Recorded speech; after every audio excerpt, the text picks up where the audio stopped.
29 mars 2008, 55e minute de la finale de la Coupe de la Ligue entre le PSG et Lens. Une banderole est déployée par les Boulogne Boys en tribune, et on peut y lire ceci. Pédophiles, chômeurs, consanguins, bienvenue chez les ch'tis. En ce 29 mars 2008, les Lensois se déplacent au Stade de France pour la finale de la Coupe de la Ligue. Les Lensois sont 17e au classement en Ligue 1. Cette finale est alors pour eux l'occasion de rattraper une saison bien morose. Alors que des millions de téléspectateurs sont derrière leur télé, en tribune, côté parisien, une bâche de 25 mètres de long, coupée en 5 bouts est déployée dans le stade. Sous les yeux de milliers de Lensois, des responsables des instances du football, ainsi que du président de la République de l'époque, M. Nicolas Sarkozy. À la fin du match, il n'est plus question de parler foot. La polémique de la banderole a pris le dessus. L'affaire deviendra rapidement la banderole de la honte. Le président du RC Lens de l'époque s'est exprimé après la rencontre, qualifiant le geste de ses supporters parisiens de crime. On écoute d'ailleurs son interview. C'est un crime, parce que les paroles, les écrits, ça reste. Et marquer ces 3 mots par rapport aux gens de la région Nord-Pas-de-Calais, c'est dégueulasse. Parce que c'est une région qui est d'abord correspond pas du tout à ça. C'est une région qui a apporté beaucoup à la France. Il y a beaucoup de gens qui ont laissé leur vie.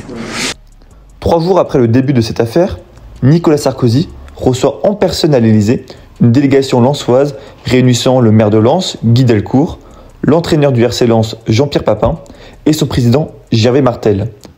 Alors que la délégation lensoise est reçue à l'Élysée, en parallèle, la ministre de l'Intérieur de l'époque, Michèle Alliot-Marie, annonce qu'elle envisage la dissolution de certaines associations de supporters. Constitue un dossier qui est susceptible de déboucher sur la dissolution de l'association.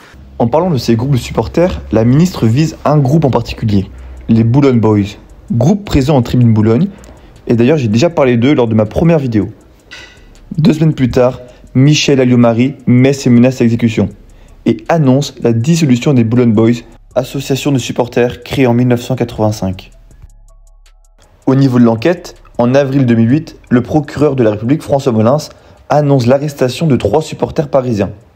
La police aurait trouvé au local des Boulogne Boys des éléments permettant de dire que ce sont bien des membres des Boulogne Boys qui seraient responsables de la banderole.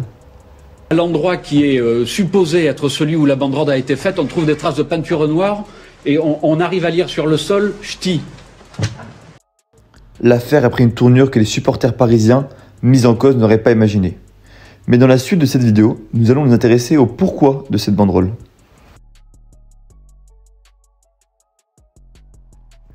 En février 2008, c'est plus de 20 millions de Français qui se déplacent au cinéma pour aller voir Bienvenue chez les ch'tis avec Danny Boom et Cadmerade.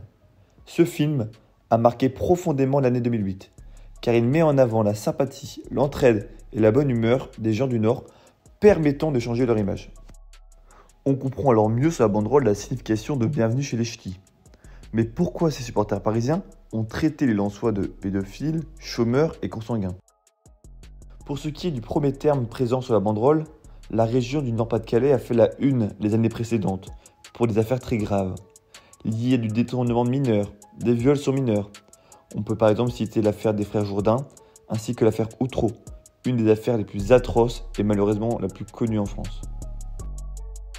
Les termes utilisés par les Parisiens ne sont bien sûr que des stéréotypes atroces qui entachent la réputation des gens du Nord.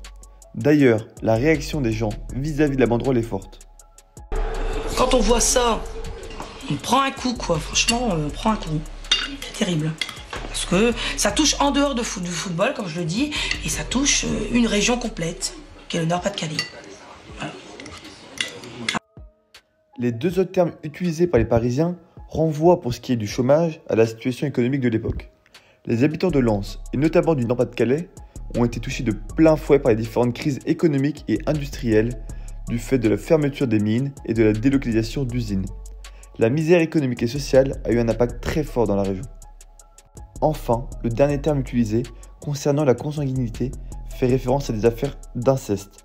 Et une fois encore, on peut citer l'affaire d'Outreau. Nous l'avons compris, la banderole déployée par ces supporters parisiens était de très mauvais goût.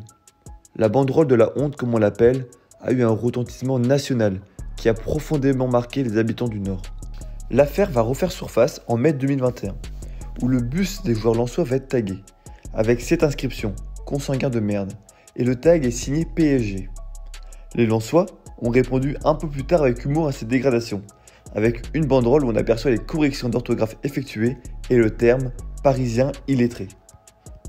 Je vous remercie d'avoir regardé cette vidéo, c'était tout ce que vous pouvez dire sur cette affaire qui a défrayé la chronique, et moi je vous dis à la prochaine.